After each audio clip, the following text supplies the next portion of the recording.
हमारे साथ है एक और हमारे भाई, इनसे बात करेंगे. Looks like he is experienced in IT sector or whatever. He is in corporate for sure. So let's talk and let's discuss about his experience in a corporate. तो सर सबसे पहले आपका शुभ नाम जानना चाहेंगे. So I'm Dr. Vijay Mudgar, and I'm a graduate from IIT Madras, and right now I'm working in a consultancy. And what I feel that for me coming from academic to industry, it was a good, and it was not that much challenging. I find it very okay. Uh, Maybe what I feel, there are many areas which are booming like anything. For example, as you told in the initial software sector, definitely that is on doing great. And for example, I'm working in an area of energy. So there's a lot of energy transition. People are moving from fossil fuel to renewable energy. So that area also have a lot of scope. Many people are working that area. There's a push from the government side and from all across the world. So I feel there are a couple of areas and many areas actually where a lot of things can be done, and there are a lot of initiatives and policy and regulation which have been driven by the government.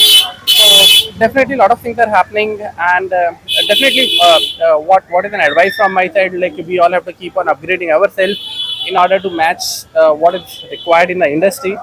Because nowadays industry is changing rapidly, so you will see after every 2 to 5 years there is a quantum change in what technology we were using previously and what we are using now. So there's a quantum change, and for that there's a definitely need for upscaling our skills and matching the market demand. And I think if we are able to do that, then there's a lot of scope here in India and abroad. So just my point is just keep on updating yourself, learn a lot, read a lot, and if you are able to do that, a lot of money in the market, you can earn a lot. You can get any package. Just keep on updating So yourself. since you are coming from the energy sector, so no doubt energy sector is one of the biggest sector in our country, and there are a lot of challenges you face day to day. So one challenge I'd like to hear from you that you face day to day, and some processes, some government interaction and communication should be happened there. So what are one challenge that you want to address and you would like to improve in future? See, from government point of view, what I feel, there's a lot of push that anyhow Indian government is taking, and they are working a lot towards energy transition. And because I am also part of many policy formation, so I understand what government of India is doing. And because India being an energy importing country, we are spending a lot of money for importing our fossil fuels. So government is very active, and they are taking proper steps, whether it is on renewable energy side or on solar, wind, or green hydrogen, whatever area is there. There are a lot of push from the government side, because people understand, government understand that this is the right time to enter into this area, because it is helpful for the climate change issue, and also at the same time we can save a lot of money from importing energy from Gulf countries or from any other countries. So I think government is on the right track, and they are doing a good job in this area. So And one thing I'd just like to interrupt you. one thing, what was the question? A challenge? What I feel, there's a lot of initiative which have to be taken from the private sector also, and from technology side also, because in many technologies we are doing well, but on many technologies we are dependent upon countries like USA and China. So I think there's a need for investment in those area, and I think once the investment come in that area, then definitely we can boost like So anything. one thing, as you know, that we are moving forward from the fossil fuels to the renewable energies like electricity, windmill, and everything. So I was just going through some statistics and find that our government is not pushing and investing much on the renewable No, energy. I would like to interrupt you. That is not the case. There is a lot of push either from the state government or central government, because anyhow people understand, government understand, because lot of money is being going out for the import of So energy. and there are regulations, and there are if you can see COP 2026, where government have made an initiative. Okay, they are going to cut down energy consumption. They want to become a net energy dependent by 2070. So I think there are a lot No, of I'm talking about the research. I was going through the content no, no, where see. they are talking about the ocean energy. We how to extract the ocean energy which is in the ocean that is flowing and stuff. Let me tell you, because I'm from a research background. I did my PhD from IIT Madras, so I understood. So, in terms of research, it is not a one-day job or two-day job.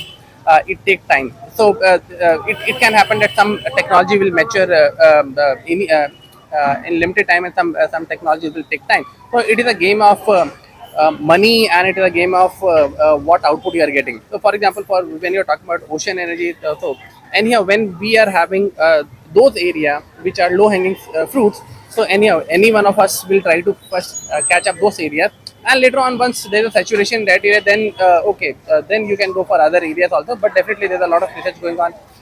What this ocean As waves per and the all the. as per my knowledge, na, we are lacking a lot in the ocean, extracting the energy from the ocean. That is what I'm saying. It is always advisable for any one of us. We always take low-hanging fruit first, where investment is less and you can get output immediately. So there are other areas, for example, solar energy there or wind energy there, which are mature enough, and there is a lot of potential. So anyone, whether it is a government or whether it is an individual, they would want to extract that area where there is less investment, and there is a mature area where risk is less. So definitely, anyone will go in that area. Yeah, there is a lot of risk, and that is why research is important in those areas where whose are unexplored, and there is a lot of potential being an Indian. See that area are already are also in focus, and people are doing research in that area. But see what in technical or research, or see after research what comes is techno-economical analysis. So maybe technically that area might be feasible, but if economics doesn't make sense, there's no point in going that. So Yeah. economic will take some times. So for example, as I was telling you, solar wind. So technology there, economics is there. So so people always look how much you are investing, how much you are getting. So if you are able to get with minimum investment more output, then definitely people will go in that area.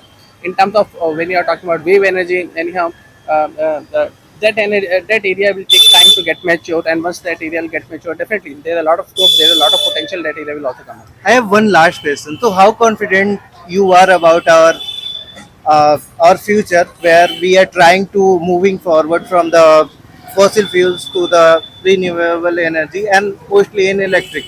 Like, See, there are a lot of push, as I was stating, either from state government to central government. It can be any government. There are a lot of policies or push PLI scheme or other type of push in terms of subsidies or in terms of taxation and all for electric vehicle. You would have seen, for example, in Delhi there are a lot of e-vehicles which you can find now, and in green hydrogen, the area which is very close to me, and a lot of work I'm doing in that particular area. So we are early. We are now meeting, going as per the globe, as per the world. So in green hydrogen, you can see government have a lot of push, a lot of initiative they have taken, a lot of research is going on, and I think you believe my words. In a decade, we will be an energy exporter of green hydrogen instead of being an energy importer. So so by when you are looking, considering all the efforts government is pushing and our private sector is making effort, so in how many years you are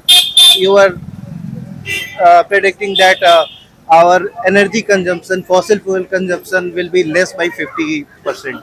see, government of India is having a target of 2047 and 2070, when they have a target of being a carbon neutral country, or being a self-sufficient energy import. Like 2047, I think. 2047, and being this self-dependent by 2070, and efforts are going in those directions. You could have, and nowadays you can see everywhere solar panels are there, lot of wind turbines are there, so a lot of efforts is going on. So, but India being a vast country, it will take some time. So we have to be patient, because here, other than policy push or anything, politics also comes into picture in India. So it will take time, but I'm very sure that the target which government of India have made, definitely they are going to meet it. Thank you so much for talking to us, sir. And it was very learning interaction. And Yeah, I'm wishing best of you to Thanks, keep thanks. working I hard. wish both of you all the best of luck. Thank you. Just started our YouTube channel Sure, sure. and we are trying to make something expand Great. to a person who is in the energy sector. And we have got a wonderful insight about the energy sector, that what is going on and how we can improve. And we have a good chat and we are hoping our best कि हम लोग जल्दी ही energy importer से exporter बने and it was good talking to him. And let's find some other peoples and we'll talk about different things. And you will certainly enjoy our channel. Stay tuned. Thank you so much.